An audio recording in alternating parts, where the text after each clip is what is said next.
Chairman has defended cuts in housing benefit for those families whose children do not share rooms, saying that his own sons do. Grant Shapps told Sky News that the changes, dubbed the bedroom tax by opponents, were common sense, which would help house more people. It hasn't stopped the critics, though, with one Labour MP saying there was a big difference between the politician's circumstances and those of a low-paid family. Sky's Ty Genwright now reports. Who lives in a house like this? None other than the Conservative Party chairman. 4 bedrooms, although one's a study. For Grant Shapps, his wife and 3 children, it's enough for everyone to have their own room. But here's the man leading by example in how to handle charging for surplus council house bedrooms. People share rooms quite commonly. My boys share a room. The same situation needs to apply within all different sectors. In order that we can use that money, I want to stress, to help the millions of people on the record waiting lists that became so long under the previous government. Caleb's red. Mum of 2, Emma Kingsbury, does the same. Her 2 boys share a bedroom. We only need 2 bedrooms. I've only ever needed 2 bedrooms. And now after placing us in this 3-bedroom, when I didn't need or ask for it, they're now saying that I must start to pay for this room that we very rarely use. Now, though, she has to pay for her extra space. The boys will have to stop some of their extracurricular activities, outings, it's Easter now. None of this has been thought through. You can tell me that I need to pay this or move out, but give me a property to move into. Labour call it the bedroom tax and say it will leave 660,000 people £728 a year worse off. It's the opposition's chosen battleground in its war on benefit reform. Cuts to council tax benefits, curbs on annual benefit increases, and moving towards the one-size-fits-all universal credit. Labour has calculated the average family will be poorer by £891 next year. But the Conservatives are toasting success already, saying 878,000 people are giving up incapacity benefit rather than facing a medical.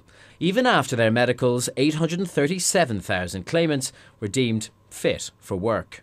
Sue Marsh has Crohn's disease. She blogs on behalf of sick and disabled people. When times get hard, you need some support. Once that support's been used, once you've got what you need, you've got better, you found work, people drop their claims, people stop their claims, people are generally honest. This idea that people are actually scroungers, that they're looking to take, the system for a ride, it's a construction. It must be hard to live in suburban splendour like this and really understand what it's like to rely on benefits. And needless to say, that's an image problem that the Conservatives have. But Grant Shapps insists that his government supports hard-working families, and it's in their benefit too to break what the Conservatives call the cycle of welfare dependency. Sharing bedrooms in a house like this won't win anyone any sympathy. At least Grant Shapps can say he pays for his spare rooms himself.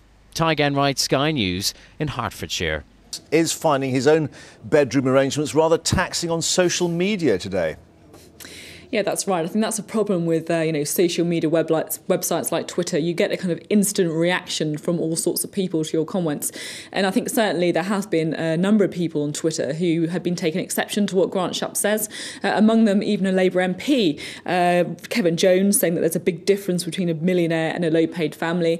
And I think there are some people who feel that actually, he shouldn't really be comparing in any way his own situation to that of people who will be affected by what's been dubbed the bedroom tax. At the same time, though, you can understand the point that Grant Shapps is trying to make here. He's trying to say that, for example, he doesn't have a problem with 2 children sharing a bedroom and that his own sons do the same. It's a simple argument, but I think at a politically fraught policy area like this kind of idea of the spare room subsidy, the bedroom tax, whatever you want to call it, perhaps not the brightest political move. And perhaps additionally difficult for the government because it's not just political opposition, with church leaders adding their voice to the opposition today.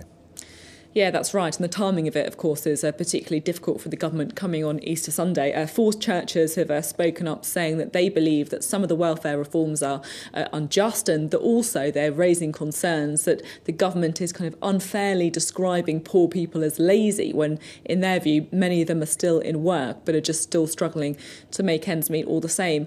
And I think that does actually underline this sort of careful tightrope that the government has got to try and walk between being seen to be rigorous on welfare, to make work pay, all those kind of things that I think the majority of people in the country agree with, but also not to be seen to be unfairly targeting the poor. And that's the kind of political narrative that Labour are trying to build around the government at the moment.